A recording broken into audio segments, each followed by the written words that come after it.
Hey guys, welcome back to my channel. I hope you're all having a great week. My week has been fantastic. Let me just add Roll Tide. And today is going to be another Where Is video, and it's going to be on the disappearance of Rico Harris. This case is very mysterious and interesting, and there are a lot of theories surrounding this case, but there's even more questions surrounding the disappearance of Rico Harris. Rico Harris was born May 19, 1977 to Henry and Margaret Harris. He was the first of 4 children. His dad was a semi-pro basketball star at Idaho State, and Rico loved basketball and always felt like he had to live up to his dad's standards when it came to basketball. Rico's dad was actually abusive and was not faithful to Rico's mom, Margaret. So Margaret eventually grew tired of Henry and moved Rico and his 3 other siblings to Alhambra, California. And Rico started school at Temple City High School, where he became a basketball star and a top college prospect in his junior year. Many people compare Rico to Lamar Odom, and unfortunately basketball was not the only thing that the two would have in common, but I'll get into that a little bit later. Rico's academics were lacking. He was a star on the court. It was no effort for him to play basketball, but when it came to academics, he needed the help of his friends, and he still just could not keep up, unfortunately. After he graduated high school, he went to play for Arizona State, and he took freshman classes to maintain his eligibility to play ball. But unfortunately, he was very shy and missed his family and started to go down a bad path. Rico was arrested along with some teammates for false imprisonment, and even though the charges were later dropped, this really stuck to Rico's name, gave him a bad name, and they actually made him sit out of a lot of games. So Rico felt like Arizona State was no longer benefiting him, so he left Arizona State. He went to LA City College, which was close to home, where he felt more comfy and could be closer to his family. Rico began going down a downward spiral yet again, but nobody really noticed that he was drinking all night because he was dominating the courts during the day. Eventually, this caught up to Rico. He began playing poorly. He began picking fights with teammates and coaches, and even isolating himself. But he did enter himself into the NBA draft twice, but sadly was not picked either time.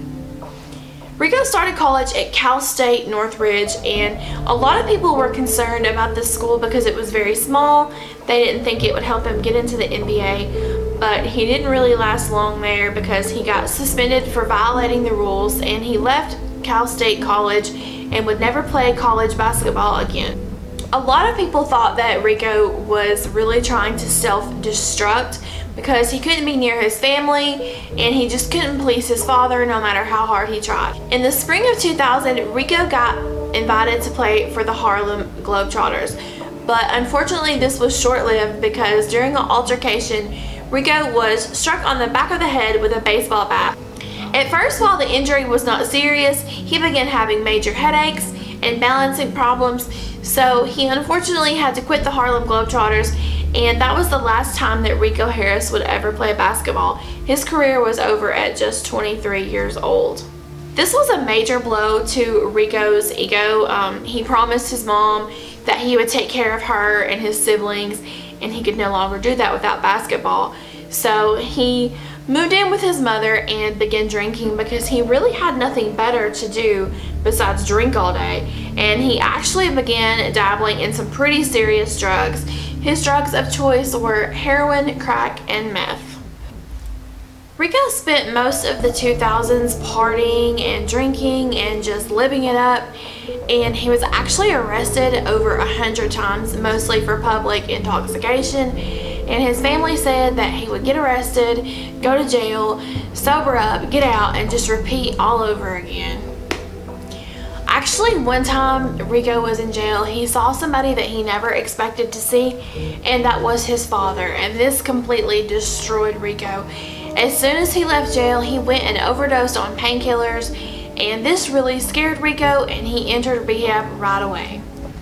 Rehab was really tough for Rico, but he stuck with it and completed his goal of becoming sober, and actually made a lot of friends in rehab. And one of the friends he made, they moved into an apartment together and decided to split all the bills and really seemed to be getting along. And then Rico met Jennifer Song. At first they were just friends, but it really blossomed into a romance. Rico had met her while he was doing a security job, and him and his roommate began to fight as Rico and Jennifer would travel back and forth and have long weekends. And I guess the roommate probably thought, you know, hey, Rico's gonna eventually move out, he's gonna stick me with all these bills, and that's exactly what happened. Rico moved to Seattle to be with Jennifer and totally just immersed himself in Seattle. He got a new driver's license. He really made Seattle his home, but he was really not very happy. He couldn't find a job. But then things started to look up, and he actually got offered a job selling timeshares part-time, and he really started to feel like Seattle was more of his home, even though him and Jennifer were arguing and not really getting along, which sometimes couples do, especially if you have a long distance relationship and you're not used to each other. Then you move in together, so you're gonna fight just a little bit. And so Rico's boss actually contacted him and wanted to talk to him about him becoming full-time, and they scheduled to talk on October the 10th. So Rico decided to go see his family on October the 8th, just a spur-of-the-moment trip. And there was a lot of speculation about why he decided to take this trip.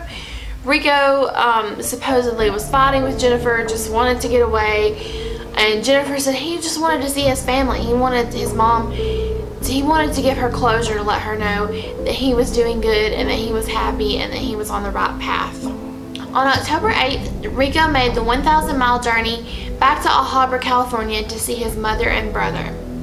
Rico spoke to his best friend David Lara on the trip, and David said that Rico seemed to be in really good spirits.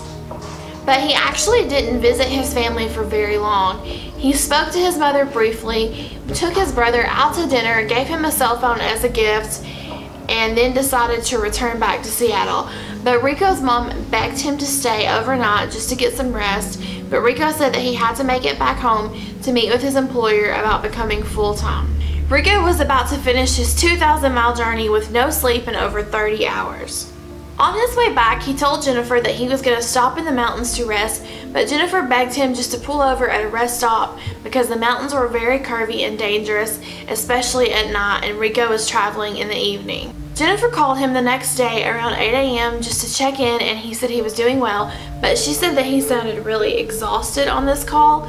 And after this call, he called his mother, and his mother said that he sounded fine. So there's some discrepancies there about who is telling the truth. At 10 a.m., Rico sent a text message to Jennifer to say, "I'm doing well, I love you," and that was the last known communication that Rico Harris ever had with anyone. Hours passed, and Jennifer wanted to file a missing persons report, but Rico's mom said that you can't file a report for 48 hours. Even though that's not true, police want you to file a report right away. As soon as you know that someone's missing, make sure you file a report. That's a myth, mostly told on television, but Jennifer listened to Rico's mom and they did not file a missing persons report. Several days passed, Jennifer and Rico's mom began to worry, and they file a missing persons report.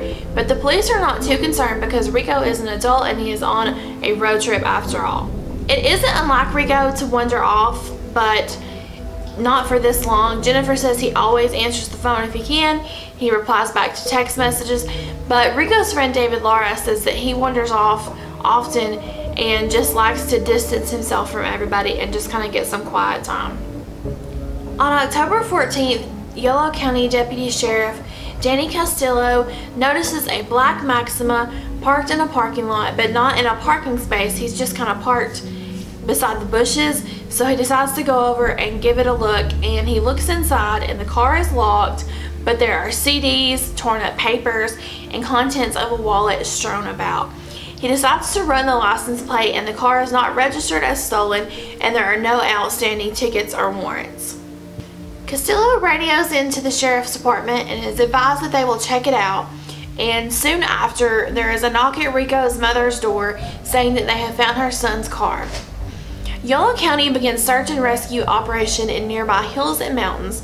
Search dogs, helicopters with thermogenic technology are called in, and everyone begins searching the hills and mountains for Rico.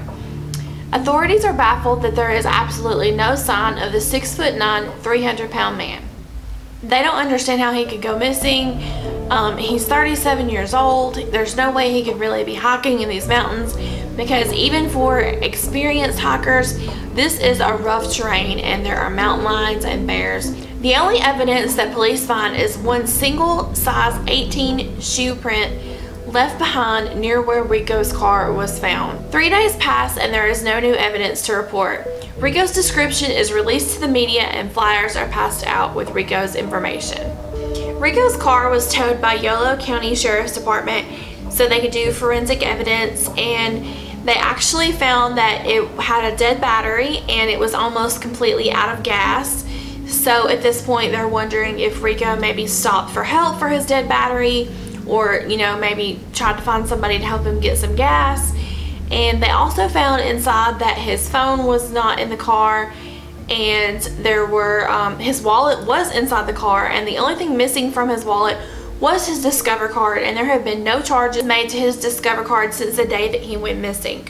Did Rico go to seek help for the gas, or did he get into a car with somebody, maybe the wrong person? At this point, police are just not sure what to think. They also find inside Rico's car one plastic bottle full to the brim with liquor. It's like just a plastic water bottle. And then they find another plastic water bottle that is totally empty but smells of the same liquor. And they find a plastic bindle, and if you don't know what a bindle is, it's like a little plastic baggie, maybe cut from a Ziploc bag or just a plastic bag wrapped with a rubber band. Most often it is associated with drugs, but police did forensic testing on the bindle and there was no illegal substance found inside of it. On October 18th, after Rico is missing for 8 days, there is a new sighting and police find another size 18 shoe print. So did Rico return to his car? Did he maybe hitch a ride with somebody? Get into a car with the wrong person? So search dogs are called back in and they lead authorities down into the creek. Authorities contact AT&T and use pings to map out Rico's disappearance, and it reaches where his car was parked, and then that's where it cannot be traced any longer because there is no cell service. Rico's phone pings 75 miles north of where his car was found, and they discover that a man traveling with his wife and grandson picked up Rico's backpack along with the phone inside of it and decided to take it home with them. They said they found it on the side of the road, and it was actually found 1,500 feet from the guardrail where Rico was last spotted. The backpack was in perfect condition and apparently just left behind. Rico's mother believes that this is a really good sign that his backpack was found and he must be in the area, but Jennifer does not. She believes the opposite. She says that Rico carries his backpack everywhere with him like a purse. But what I want to know is, why did the man not take the backpack and call the authorities, let them know, hey, we found this backpack on the side of the road, this looks suspicious? Why would they take it with them? That's one thing that I don't understand. As if this story was not confusing enough, when authorities went through Rico's phone, they found some really questionable things. There was videos of him on there rapping, selfies. There was even, like, how you take a video by accident, maybe you lay your phone down and you hit the button and it records you. There was videos like that of Rico, and he was like tearing up papers, throwing CDs out the window, throwing CDs around his car, just really acting very erratically. And the timestamp on these videos was the evening of October 10th. So he was alive and well while Jennifer and his mom were trying to reach him. Why was he not replying? Imagine if you were desperately searching for somebody you love, like your son, your fiance, your husband, and they weren't answering, and come to find out they're taking videos, taking selfies, just acting really erratically.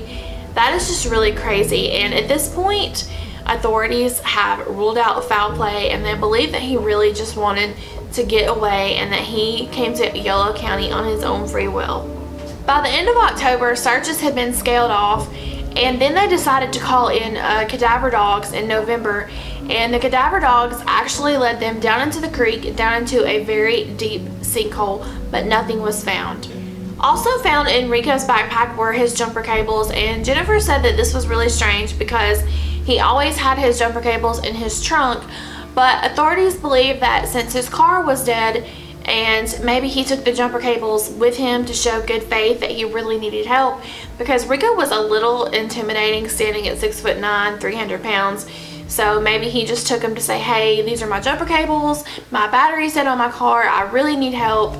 Authorities began diving a little bit deeper into the case, and they decided to look at Jennifer, his fiance. They didn't understand why she did not file the missing persons report right away, but she told them, you know, Rico's mom said you cannot file it for 48 hours, so that's truly what she believed.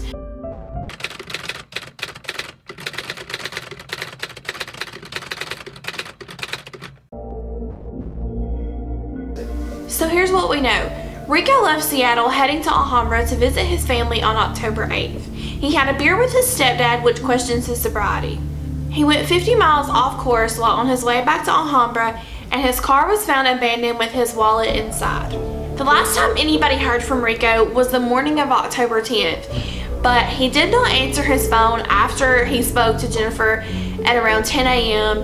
and there were photos and videos found on his phone from the night of October 10th showing him being happy, doing selfies, just recording rapping silly videos. Rico returned to his car days after October 10th, leaving another shoe print for authorities to find. But what was he looking for? Why did he return to his car? It's also important to note that Rico was diagnosed as bipolar, but he quit taking his medication because he didn't like the way that it made him feel. He kind of felt like a zombie. There are so many theories on this case. I'm not going to be able to get into all of them. None of this is factual. This is just things that people think, like that I have found online, that I found on Web Sleuths, different articles, and just a little bit about what I think might have happened to Rico. So theory number one is that Rico did drugs, went up into the mountains, and just become a victim of the elements. There were mountain lions, bears. The temperature got very, very low that evening. It was in October, so maybe he succumbed to hypothermia. And you know, I know they didn't find his body, but there are often many search efforts and there is no body found. So this is a very possible theory. Theory number two, this is really scary. This is something that terrifies me. I don't know if you've ever heard of missing 411, but it's about people who go into like national parks, forests, those type of surroundings, and they vanish into thin air. And sometimes their bodies are recovered in water, sometimes there are no bodies recovered, but it's very mysterious. I encourage you to look it up. Sometimes they'll do searches for the bodies, and they'll go back and look in that exact same spot, and the body will be there for them to find. It's really, really freaky. It's a really scary issue that totally terrifies me, and I try to do research on it, but I don't recommend doing research on this when you're home alone, especially at night, because it will freak you out and it will give you nightmares. Theory number three is that Rico simply just wanted to disappear. Maybe he couldn't handle the pressures of his job, the pressures of his relationship with Jennifer, just everyday life. And his friend David Laura did say that he would disappear sometimes for 5 days or more at a time just to get away. And maybe he did this and he realized, hey, I like being away, I don't like my life anymore. So he's out there just living life as someone else. There is a theory that he could be living among the homeless. And a lot of people don't believe this because he's such a large man. But when you look at homeless people, you see just that. You see homeless people. You don't see, hey, that homeless person is 6'9" or that person weighs 300 pounds. You truly just see homeless people. So unless someone's out there looking among the homeless, this could be a very true theory. Theory number four is that Rico committed suicide. Rico is bipolar, has suffered from many bouts of depression. He's had a really hard life. So this could be a very possible theory. He went out into the mountains, or maybe he got into the creek and couldn't swim, knew he couldn't swim. That's one thing I would like to know, is what Rico's attitude towards water is. You know, was he afraid of water? Did he like water? Did he know how to swim? That's some questions that I have. But it's very possible, because the cadaver dogs did lead the authorities down into a sinkhole, so that's a very possible theory. That's all the theories I'm going to discuss today. Like I said, there's a lot of theories out there. There are so many questions about what happened to Rico. It's very possible that he is out there, and I do hope that he's out there and alive. I do wish he would contact his family. That makes me really sad that his family has no idea what happened to him. But that's it for today's video. So if you guys have any cases that you want me to cover, drop the name below. I'll be glad to look into that for you. And please don't forget to hit like and subscribe. And thank you so much for watching. Bye, y'all.